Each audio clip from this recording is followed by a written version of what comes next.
Perfecto. Buenos días, mi nombre es Yara Tabuada, voy a ser la entrevistadora del día de hoy. Está en su programa Diversotopía. Estoy con la directora y fundadora de la Fundación Síndrome de Guillain-Barré México. ¿Cómo se encuentra, Valentina? Muy bien, Yara, muchas gracias.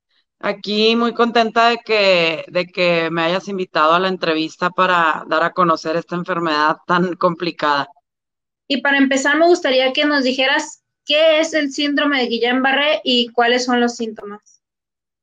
Mira, el síndrome de Guillain-Barré está considerado como una enfermedad rara. ¿Por qué rara? Porque le da aproximadamente entre 1 y 5 personas en 100,000. Y es una enfermedad adquirida. Cuando dices adquirida, quiere decir que no es hereditaria, no es genética, se adquiere en algún momento de la vida. Y es autoinmune. Autoinmune es cuando el cuerpo ataca al mismo cuerpo. En este caso, el Guillain-Barré se adquiere después de enfermedades gastrointestinales o respiratorias. Gastrointestinal, cualquier bicho que nos ocasione una infección en el estómago, una diarrea o así, de ahí se puede desencadenar un Guillain-Barré. Y respiratoria, pues gripa, influenza, neumonía, pulmonía, ahorita en este caso el coronavirus, porque el coronavirus es una enfermedad respiratoria. Entonces el Guillain-Barré puede ser un efecto secundario raro del coronavirus y de la influenza. Es muy importante saber eso. ¿Qué es lo que pasa? ¿Por qué es autoinmune? Lo que pasa es que después de estas enfermedades que mencioné, el cuerpo se confunde y se ataca a sí mismo. Por eso es autoinmune y en específico ataca a la mielina del sistema nervioso periférico. Entonces, el sistema nervioso periférico es todos los músculos, la piel, los órganos, todo lo que no es el sistema nervioso central. Y el sistema nervioso central es cerebro y columna. Todo lo demás es el periférico. Cuando el nervio se desmieliniza, pierde fuerza de conducción. Y si esa mielina no se vuelve a formar, entonces el nervio se rompe y deja de conducir. ¿Cuáles son los síntomas? ¿Qué es lo que pasa cuando todo esto se empieza a desarrollar en el cuerpo? Primero, hay personas que empiezan como con hormigueo, o sea, que empiezan a sentir hormigueo en partes del cuerpo y debilidad. Empiezas a sentir debilidad y la debilidad se transforma en parálisis muy rápidamente. Yo soy sobreviviente de esta enfermedad. A mí me dio cuando tenía 6 meses. Gracias a Dios no me acuerdo porque no está padre acordarte que estabas paralizado. Pero me dicen que yo me paralicé de la noche a la mañana. O sea, me acostaron en la cuna y a la mañana siguiente ya no movía absolutamente nada más que los ojos. Entonces, estamos hablando que es una enfermedad muy agresiva y que ataca muy rápidamente. Generalmente no pasa más de una semana a que alguien esté completamente sano, a que ya estés en terapia intensiva porque no puedes mover ni siquiera una parte de tu cuerpo. Entonces, sí, generalmente me dicen, pero ¿cómo me doy cuenta? Bueno, pues si de repente empiezas a dejar de mover una parte del cuerpo, si empiezas a sentir parálisis, yo creo que todo el mundo corremos al hospital, ¿no? Porque no es normal, no es normal que se te paralice una parte del cuerpo. Y pues yo creo que esos son los síntomas principales, el hormigueo, la debilidad y la parálisis. No sé si tengas alguna otra pregunta en relación a lo que comenté ahorita. ¿Hay alguna posibilidad de que esto se confunda con otra enfermedad autoinmune? Por ejemplo, está el síndrome de Raynaud, que es a la gente también le da hormigueo, pero a ellos la piel se les empieza a hacer de otro color, entonces tal vez sería una forma de diferenciar entre el síndrome de Guillain-Barré y el síndrome de Raynaud. Pero no sé si en algún momento tú has conocido un caso que le hayan dado un diagnóstico de otra cosa que no era. Sí hay enfermedades con las que se confunde y esas son esclerosis múltiple, pero la esclerosis múltiple, lo que decías ahorita, sí es una condición porque no se quita. Y luego se confunde también con miastenia gravis, que también empieza a ocasionar parálisis.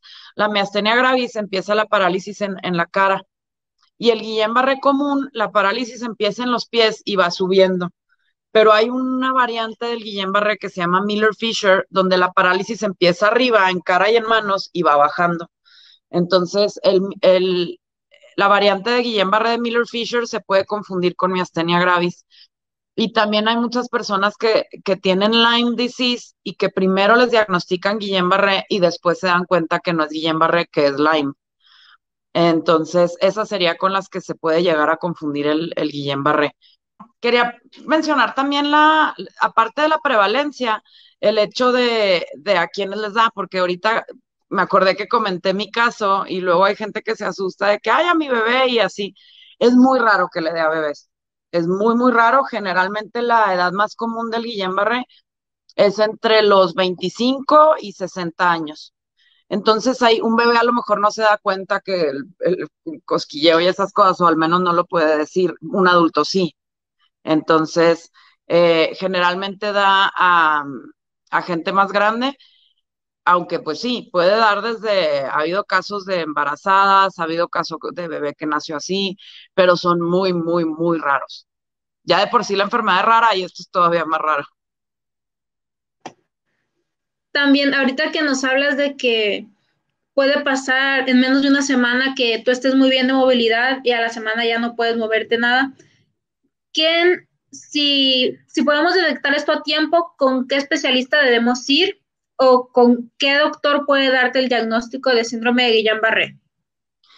El especialista que ve el Guillain-Barré es el neurólogo.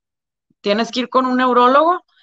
El tema es que cuando las personas llegan a urgencias o al hospital de emergencia, generalmente te atiende un internista o un emergenciólogo o algo así, y ellos puede ser que no detecten que es un Guillain-Barré.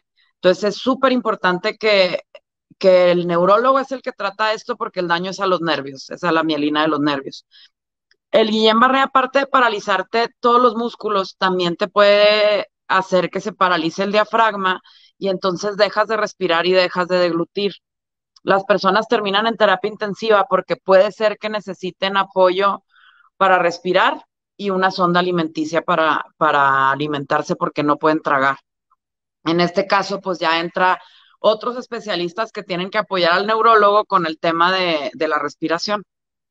Y posterior al Guillain-Barré necesitas terapia para recuperarte, entonces ahí entra los fisioterapeutas o los médicos en rehabilitación.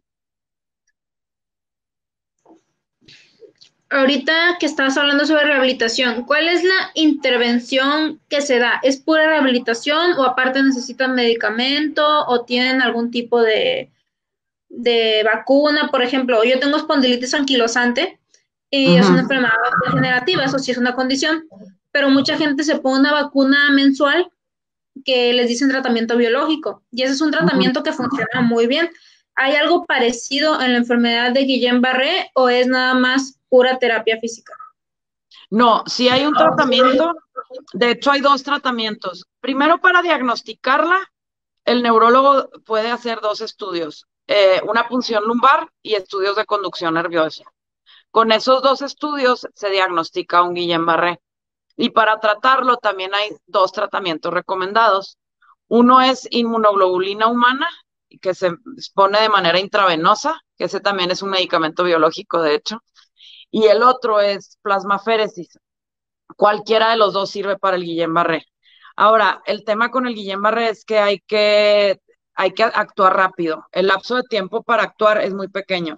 De que te diagnostiquen a que te den el tratamiento, no debe de pasar más de un mes, porque entre más tiempo pasa, menos se va a recuperar el paciente. Y si ya pasan cierta cantidad de meses, ya ni siquiera sirve poner el tratamiento.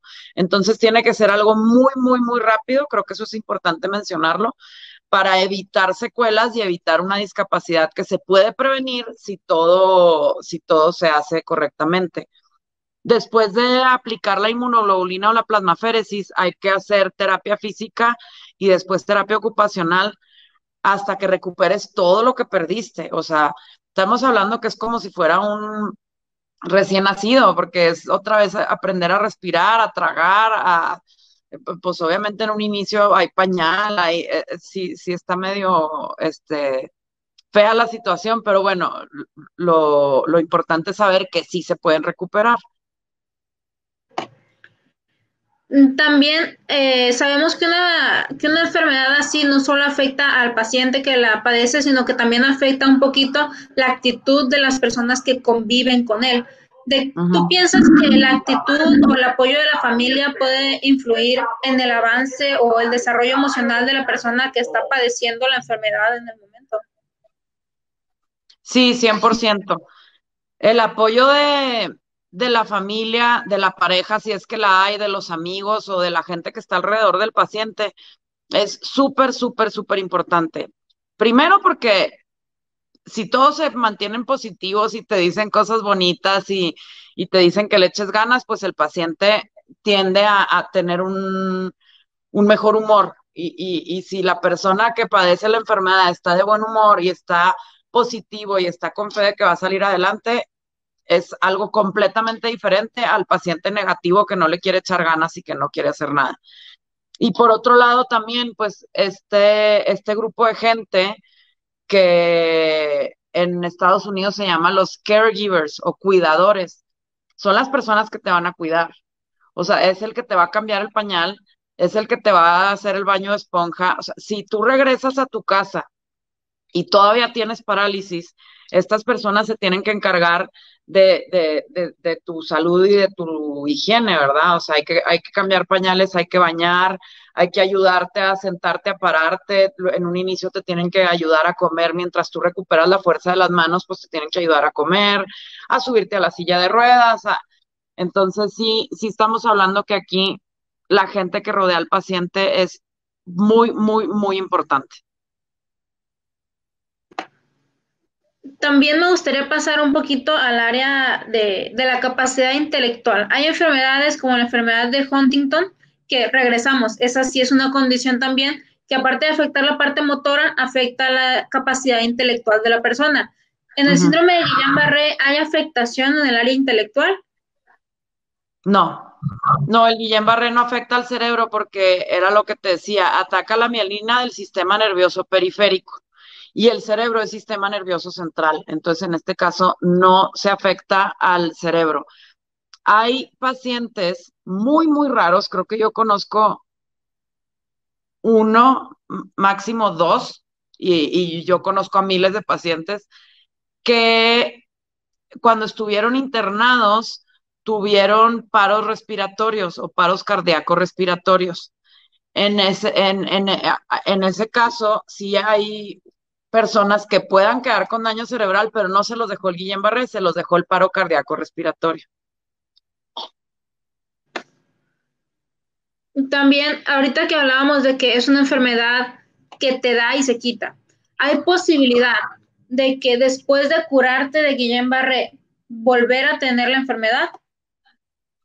Sí, sí existe que te vuelva a dar, pero también es muy raro. Aquí en esta enfermedad van a escuchar la palabra raro muchas veces.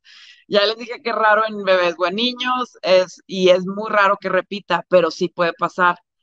Eh, el máximo de veces que yo he sabido que pase es 3, y bueno, me pasó a mí. A mí me dio a los 6 meses, me volvió a dar a los 2 años y otra vez fue parálisis completa. Me recuperé y otra vez me volvió a dar a los 6 años, pero ahí ya solo se me paralizaron las piernas, ya la parte de arriba no. Conozco muy poquititas personas que les ha dado 3 veces, otras cuantas que les dio dos, y estamos hablando que yo creo que el 90 o 95% de la gente les da solo una vez. Entonces sí, es raro, pero también puede llegar a pasar. Ahora, hay pacientes que cuando escuchan esto, pues se asustan, ¿no? Les da miedo volver a pasar este asunto, toda esta enfermedad, todo este proceso que la verdad es difícil y es doloroso y es cansado y bueno, por eso les repito, no es común, es muy, muy raro, no vivan con miedo, no cada vez que se les duerma la mano porque se acostaron de ese lado, sientan que ya se están paralizando, este, no cada vez que sientan hormigueo quiere decir que te está volviendo a dar Guillain-Barré.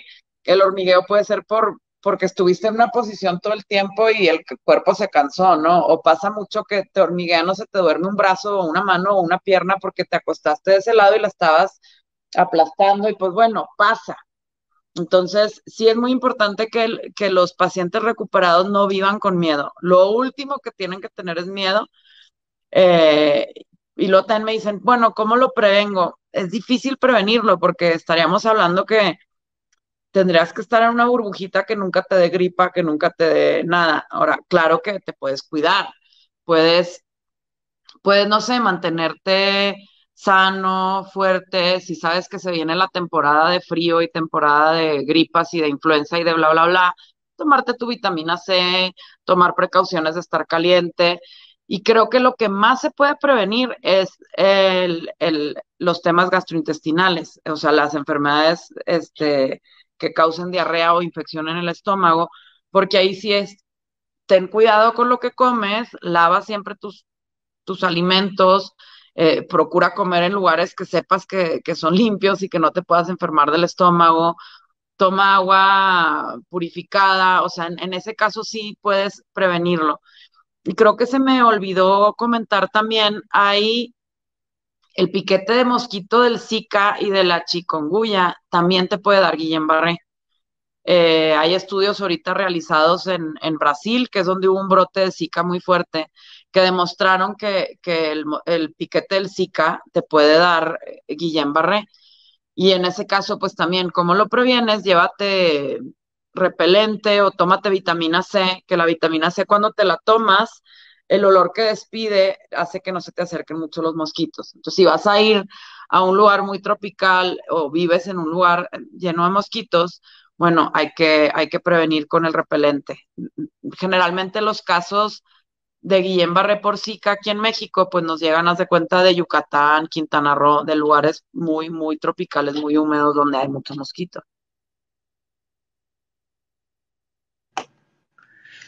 También me gustaría hablar un poquito sobre la inclusión social, pero más enfocado a las personas que tienen una discapacidad debido al Guillain-Barré. Me gustaría saber, tú que conoces muchas personas que son adultos, que ya trabajan, que tienen una discapacidad, ¿crees que hay inclusión laboral, al menos en tu ciudad, para personas con discapacidad?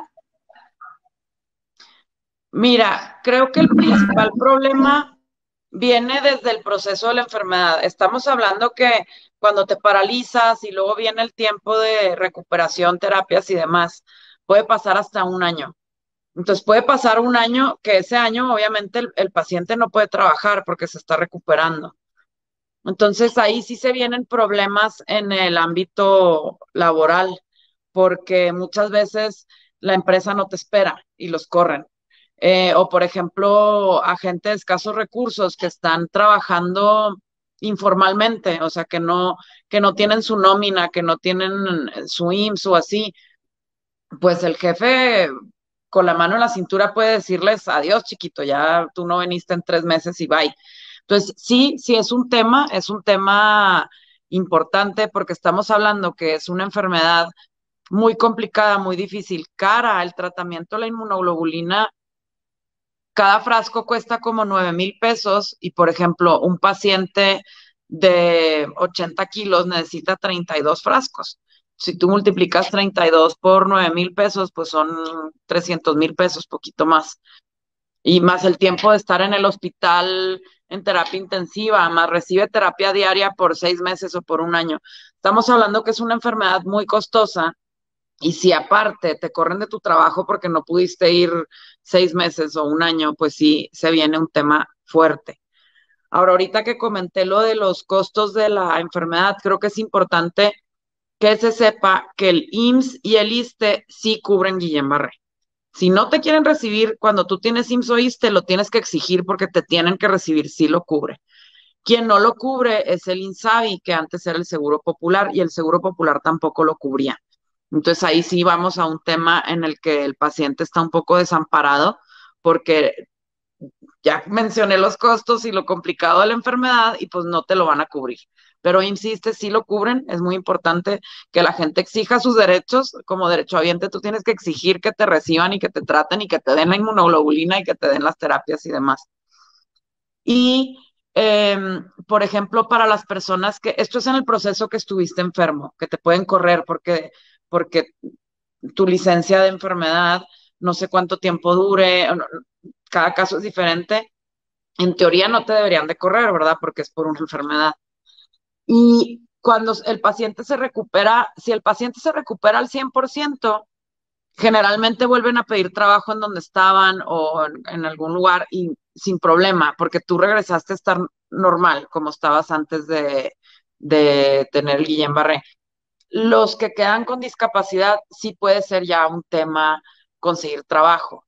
Por ejemplo, si, si un paciente de Guillain-Barré era chofer y se queda con una discapacidad, pues ya no puede ser chofer, o si era albañil, ya no puede regresar. Una empleada doméstica, pues ya no se puede, o si alguien se dedicaba al deporte y quedaste con una discapacidad, ya no puedes regresar. Entonces ahí ya tienes que buscar otro trabajo, ¿no? Y sí como persona discapacitada, porque yo quedé con una discapacidad fuerte, a mí me dio a los 6 meses y pues a los 6 meses, cuando yo me enfermé, que fue en diciembre del 84, no te podían poner la inmunoglobulina a bebés, todavía no habían incursionado en eso, ahorita sí se puede poner a bebés. Entonces no me pusieron la inmunoglobulina y luego me dio otras 2 veces y tampoco me la pusieron. Entonces yo sí quedé con secuelas muy fuertes en las piernas. Yo utilizo aparatos ortopédicos en ambos pies para caminar, utilizo bastón y para tramos largos, pues silla de ruedas o carrito eléctrico, porque no aguanto. Entonces sí es difícil ya para una persona que queda con una discapacidad conseguir trabajo. El tema de la inclusión laboral para discapacitados en México todavía está en pañales. No hay realmente leyes y reglamentos concretos que obliguen a las empresas para tener fuerza laboral con discapacidad, porque realmente el hecho de que tú ya no puedas mover bien tus piernas o que hayas quedado con daño en las manos, o por ejemplo hay gente que queda con daño en la boca, entonces hablan como que chueco porque no. Entonces, eso no te impide y no te afectó en tus capacidades mentales, tú sigues teniendo las mismas capacidades de antes. Pero si trabajabas en una oficina donde no hay rampas, no hay elevadores y solo hay escalones y escaleras, pues va a estar complicado, ¿no? Entonces, sí es un tema, sí se complica para una persona con discapacidad conseguir trabajo, persona discapacitada de Guillain-Barré o de cualquier enfermedad. Y creo que es algo en lo que, pues también como sociedad tenemos que empezar a interesarnos en el prójimo, quienes no tienen una discapacidad, exigir en sus empresas, o si eres empresario, ponerlo como algo que se tenga que hacer en tu empresa, el contratar a personas con discapacidad. Y lo único que tienes que hacer es poner rampas, ¿no? O sea, y si hay un segundo piso, pues bueno, a las personas con discapacidad las dejas en el primero o ahí ves cómo le haces, pero creo que no es tan complicado de hacer. No, y luego hay veces que se hacen rampas, pero las hacen nada más como un requisito, que son rampas que no son funcionales. No sé si te ha tocado ver Así. rampas que están demasiado altas o que no dan a ningún lado. Hay muchas veces que, y lo digo porque me ha tocado ver en varias empresas que se agarran de una discapacidad en específico, que dicen, no, pues buscamos personas con síndrome de Down para darles trabajo, o personas con parálisis para darles trabajo, y se enfocan en un diagnóstico. No sé qué opinas tú al respecto. Yo creo que con que la empresa se ofrezca y se abra a darle empleo a cualquier discapacitado, ya tiene palomita, o sea, ya está bien, porque no importa si se concentraron en solo una población de discapacidad, pero ya están incluyendo. Son pocas, son muy pocas las empresas que incluyen. Entonces, con que incluyan, ya está bien. El chiste es que todas las empresas fueran inclusivas y entonces no habría el problema que si esta incluyó solo síndrome Down y esta solo incluyó personas con deficiencia visual y este solo incluyó con problemas motrices. No importaría, porque si todas las empresas incluyeran, no habría discapacitados sin trabajo, ¿no? Entonces, yo creo que el chiste es que incluyan. Depende del rubro de la empresa, pues ya verán qué es lo más correcto y qué tipo de discapacidad pueden aceptar, porque, por ejemplo, habrá algunas tipos de rubros de empresas donde alguien con deficiencia visual pues no pueda trabajar ahí, pero a lo mejor en esa empresa sí le pueden dar a personas sordas o a personas en silla de ruedas. Entonces yo creo que con que la empresa se anime a incluir y lo haga bien, yo creo que ya es un paso más adelante de donde estamos con las empresas que no incluyen absolutamente nada. Me gustaría que nos hablaras ahora un poquito sobre tu fundación. ¿Qué es la Fundación de Síndrome Guillain-Barré México? ¿Cuál es la labor? ¿Cómo nace? Lo que nos quieras compartir sobre la fundación. Mira, la fundación empezó en agosto del 2017. Es una fundación joven aún, no tiene mucho tiempo. Y empecé porque yo buscando como respuestas de por qué me había dado Guillain-Barré y por qué me dio 3 veces, y luego aparte a mi hermano también le dio. Yo tengo un hermano menor, él nació con síndrome de Down y al año le dio Guillain-Barré. Entonces yo tenía muchas preguntas sobre por qué todo lo raro pasó en mi familia. O sea, normalmente no le da a familiares y a nosotros nos dio a los dos. Normalmente no repite y a mí me dio 3 veces. Normalmente no le da a los bebés y nos dio a 2 bebés en la misma familia. Yo creo que somos la única familia en el mundo con un caso así. Y buscando respuestas encontré a la Fundación Internacional, que se llama The GBS IDP Foundation International. Fui a un simposio de ellos y ahí me pidieron que fuera la representante en México, porque en México faltaba alguien que apoyara y que se pusiera a informar a la gente. Entonces, yo empiezo como representante de la Fundación Internacional en México y desde ahí empiezo a hablar con pacientes y demás. Ahora, la función de la Fundación Internacional solo es informar y solo es aconsejar. Y aquí me empiezo a ver muchos casos de diagnósticos erróneos de doctores que están diciendo que es una enfermedad mortal y llévate a tu hijo o a tu papá o a tu pareja o a tu hermano a morir a tu casa, de querer dar a los pacientes de alta cuando todavía están entubados. Temas muy así que pues bueno, no eran normales, ¿no? Y también empiezo a ver, obviamente aquí el tema de que el Seguro Popular en ese tiempo, que era el Seguro Popular y ahora es Insabi, no cubría el Guillain-Barré. O sea, ahí es cuando yo empiezo a hablar con la Fundación Internacional y me dijeron, nosotros no podemos cambiar nuestros estatutos, ya estaban en más de 30 países y estaban en otros países de tercermundistas en los que no estaban apoyando económicamente. Entonces me dijeron, si tú quieres hacer algo diferente a lo que hacemos, tendrías que empezar una fundación nueva. Entonces, de ahí nace el crear la Fundación Síndrome Guillain-Barré México para poder entrar en temas de aconsejar cuando el diagnóstico es incorrecto, de decirles más o menos como, oye, no, o sea, sí entiendo que el médico es el especialista y es el que conoce, pero si te está diciendo que es una enfermedad mortal, pues te está informando mal. Y eh, entra el apoyo, un poquito de apoyo económico que da la fundación, porque también, pues como vimos, es una enfermedad muy, muy costosa.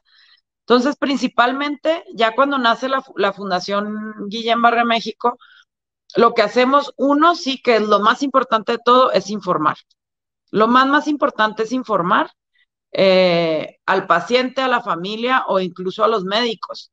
Cuando el médico te está atendiendo un médico general o un internista y no sabe, bueno, que se entere de qué se trata y que ya le hablen al neurólogo.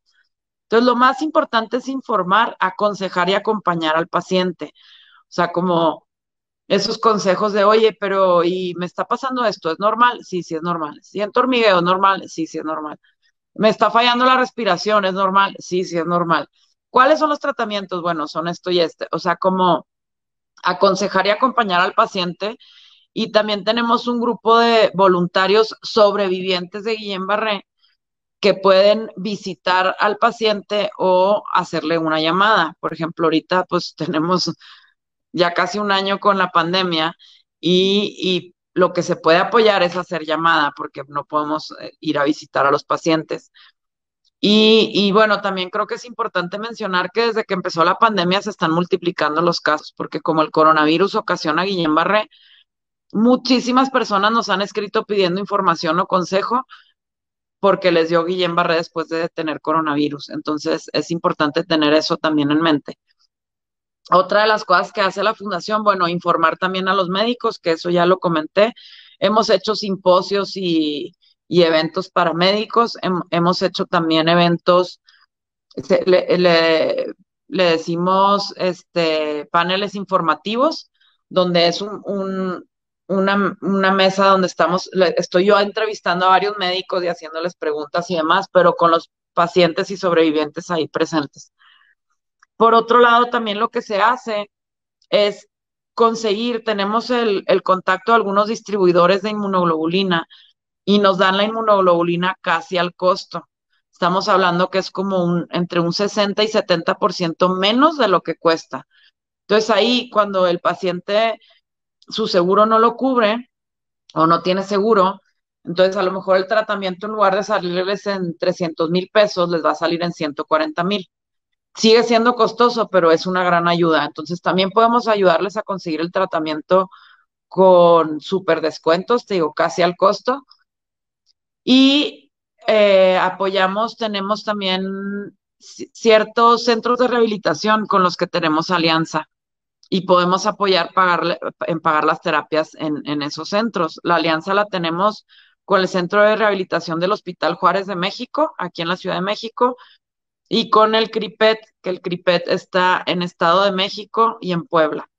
Son los únicos con los que tenemos alianza hasta ahorita, e incluso con la pandemia eso ha estado complicado porque los centros de rehabilitación han cerrado. Entonces, sí ha sido un año muy complicado para las personas con Guillain-Barré, porque, pues en primera, si el del Guillain-Barré también necesita respirador y luego ya no hay respiradores por el COVID y luego es efecto secundario del COVID y luego están cerrados los centros de rehabilitación por el COVID, entonces sí se ha complicado el asunto. Y la última cosa que hacemos, también cuando tenemos donaciones de sillas de ruedas, bastones, andadores o cosas que sirvan para el proceso de recuperación, cuando una empresa nos dona, nosotros lo donamos a los pacientes. También pues tiene rato que ya no recibimos donativo de eso porque pues bueno, la situación ha estado complicada.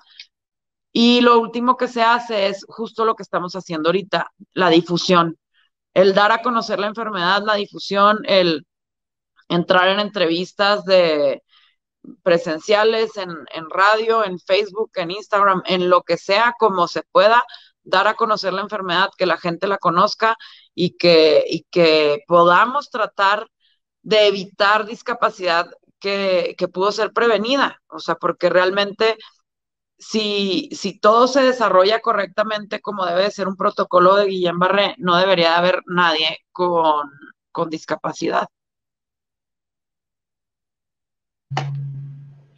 Muchas gracias. La verdad, yo creo que podemos saber mucho de la fundación para quienes quieran más información en la página.